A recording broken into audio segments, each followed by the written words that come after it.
Ini akhir zaman. Ini adalah akhir zaman. Saya ingin menyampaikan kepada ayah bunda umat Islam dimanapun berada,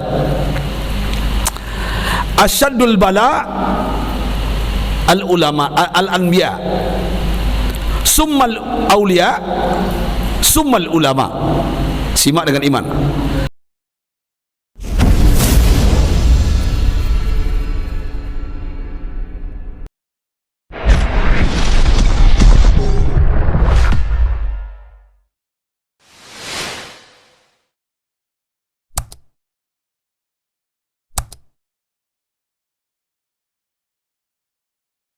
Ini akhir zaman. Ini adalah akhir zaman. Saya ingin menyampaikan kepada ayah bunda umat Islam dimanapun berada, asyaddul bala al ulama al anbiya, summal aulia, summal ulama. Simak dengan iman. Ujian yang paling berat itu, kata Rasulullah, diberikan kepada para nabi, para rasul. Setelah itu siapa? Para wali. Setelah itu siapa? Para ulama. Setelah itu siapa? Umatnya Muhammad. Dan hari ini terjadi. Kalau kita melihat sejarah pas momentum hijrah saat ini, para nabi dan rasul itu semuanya diuji oleh Allah dengan cobaan yang luar biasa.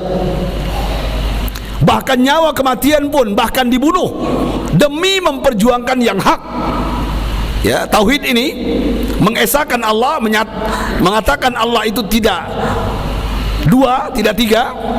Berjuang mereka, bahkan mereka pun diuji oleh Allah. Contoh Nabi Adam alaihissalam diuji dengan iblis laknatullah. Akhirnya beliau keluar, beliau bertaubat. Ratusan tahun beliau bersujud minta ampun kepada Allah, diabadikan dalam Al-Quran. Doa beliau, apa doanya? Rabbana dhalamna anfusana wa illam taghfir lana wa tarhamna lanakunanna minal khasirin. Perhatikan, ya Rabb, kami zalim. Kami zalim terhadap diri kami. Ya, jikalau seandainya Engkau tidak mengampuni dosa kami, ya Allah, ya Rabb, kami termasuk orang-orang yang merugi. Ini doanya Nabi Adam alaihissalam. Alhamdulillah di bulan Muharram Allah kabulkan doanya, permintaannya, taubat beliau. Lanjut, Nabi Nuh alaihissalam diuji dengan umatnya yang benci kepadanya. Bahkan kapal yang disuruh buat oleh Allah, perahu besar, dia bukan buatnya di tepi pantai Bapak Ibu, tapi jauh dari pantai. Dan hebatnya lagi, sebelum buat perahu itu disuruh tanam dulu pohonnya. Perhatikan, pohonnya tanam dulu dari kecil sampai pohon itu besar. Kalau bahasanya tidak bisa lagi kita memeluknya. Akhirnya baru beliau bikin kapal perahu.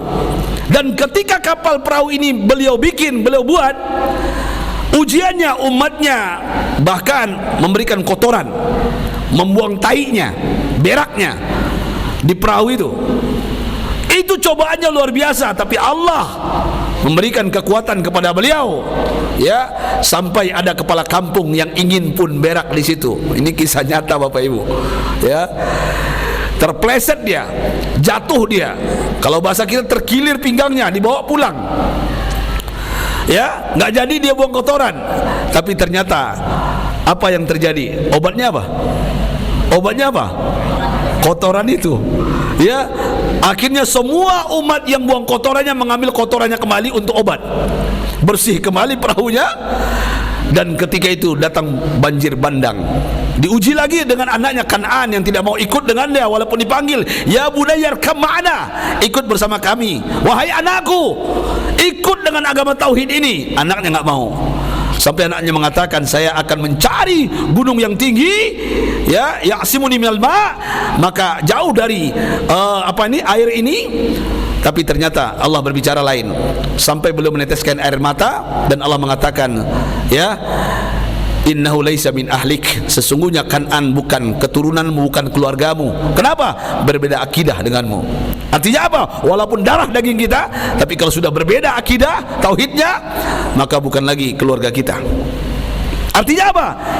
beliau diselamatkan saat itu dengan banjir bandang ini, ketika umatnya semuanya hancur babak belur mati, tapi beliau selamat, dan itu pun di bulan Muharram. Lanjut Nabi Ibrahim alaihissalam. Saya bersejarah sedikit dulu.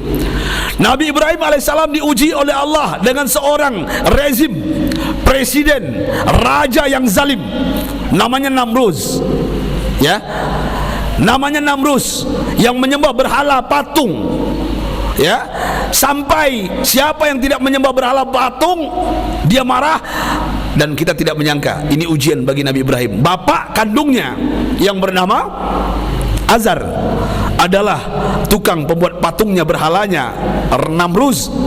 Ya, dan kita tahu dalam sejarah Nabi Ibrahim terkenal dengan logikanya. Ya, sampai dihancurkan semua patung-patung yang dibuat bapaknya, ditinggalkan satu yang besar, dan kapak yang menghancurkan itu diletakkan di pundak patung yang besar. Sampai dia dipanggil oleh raja, "Kau hancurkan Tuhan kami."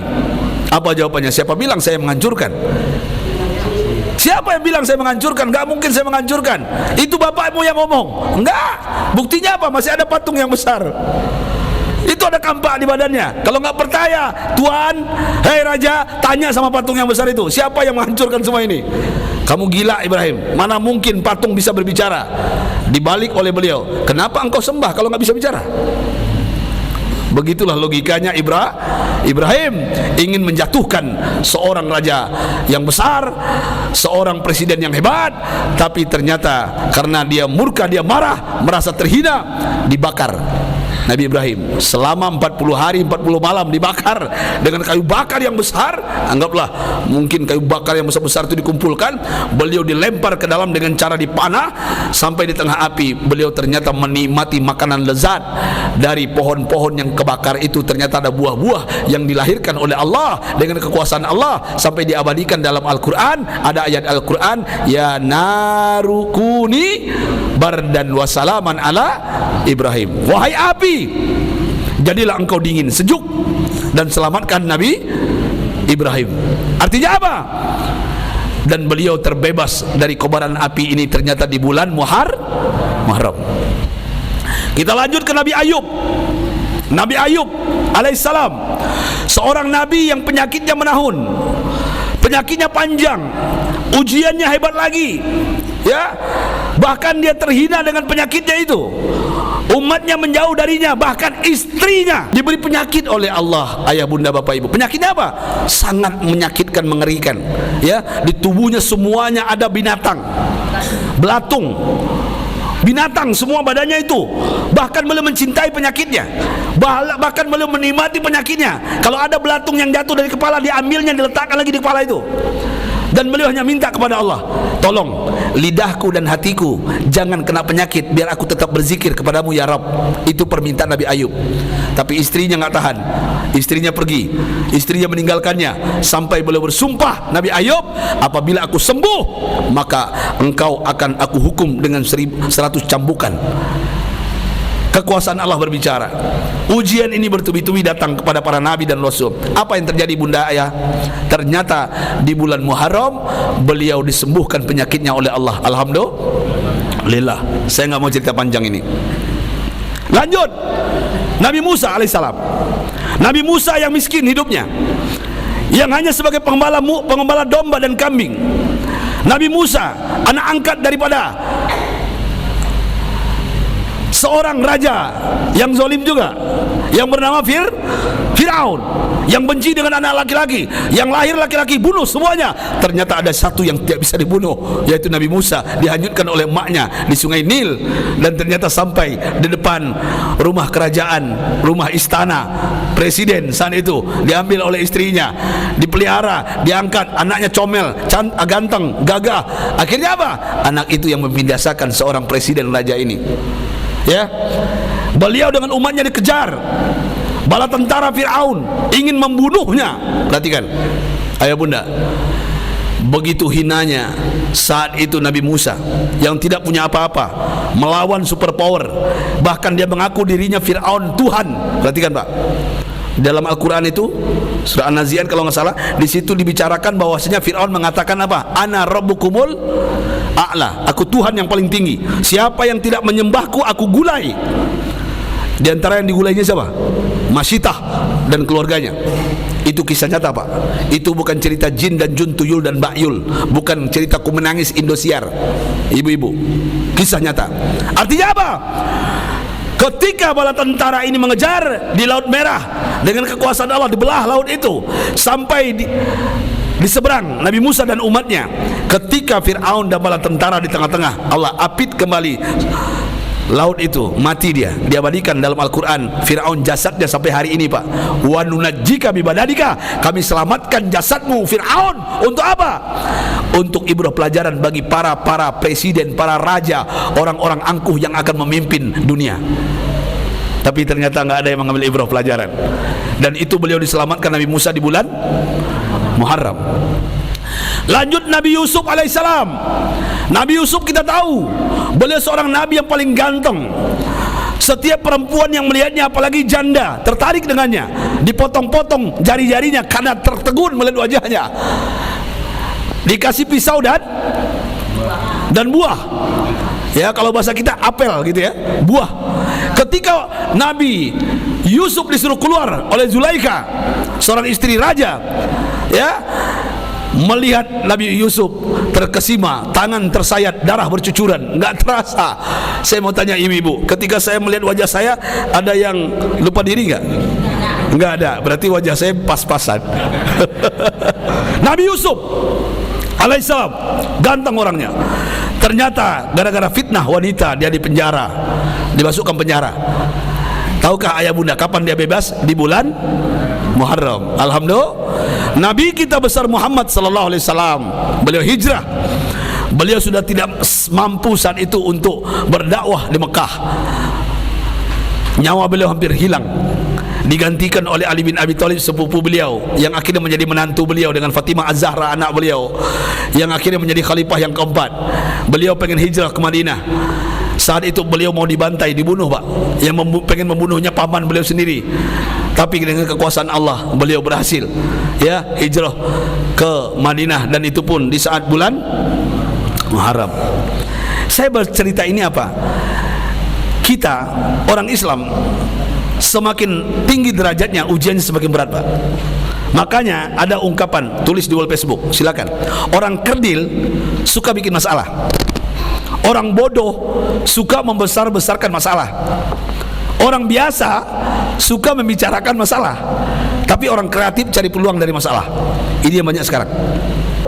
Tapi orang besar, dia bisa menyelesaikan masalah. Orang bijak bersyukur dengan adanya masalah. Tapi yang lebih hebat, Bapak Ibu, orang yang bertakwa diangkat derajatnya oleh Allah ketika bertubi-tubi datang masalahnya, walaupun penjara menunggunya. Artinya apa? Begitulah yang terjadi hari ini di akhir zaman. Kenapa Islam terhina? Kenapa Islam dihina? Apa penyebabnya? Saya ingin menyampaikan malam ini. Pertama, karena umat Islam jauh dari ulamanya. Karena umat Islam tidak lagi membela ulamanya. Karena umat Islam jauh dari Al-Quran. Ini yang menyebabkan Islam dihina hari ini. Karena umat Islam jauh dari masjid. Dulu saya berbicara tentang di sini tentang masjid, ya. Perbaiki sholatmu. Kisah Sauban, masih ingat? Masih ingat? Kisah Sauban. Artinya apa? Ini yang menyebabkan Islam terhina, ayah bunda bapak ibu. Kenapa? Jauh dari ulama, jauh dari masjid, jauh dari Al-Quranul Karim. Ya, makanya Rasulullah mengingatkan kepada kita, apa kata beliau?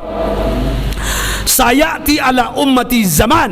Nah, ini muttafaq alaih, ya, riwayatnya. Akan datang zaman, kata Nabi Muhammad, suatu hari nanti, dan zaman itu sudah ada di Indonesia hari ini. Zaman itu sudah ada, Pak, di Indonesia, Pak. Ya, apa zamannya itu? Yafirruna minal ulama wal fuqaha. Umat ini lari dari ulama, nggak mau lagi ke masjid, takut ke masjid. Dia takut ke masjid. Dia tidak takut ke pasar. Betul nggak? Betul nggak?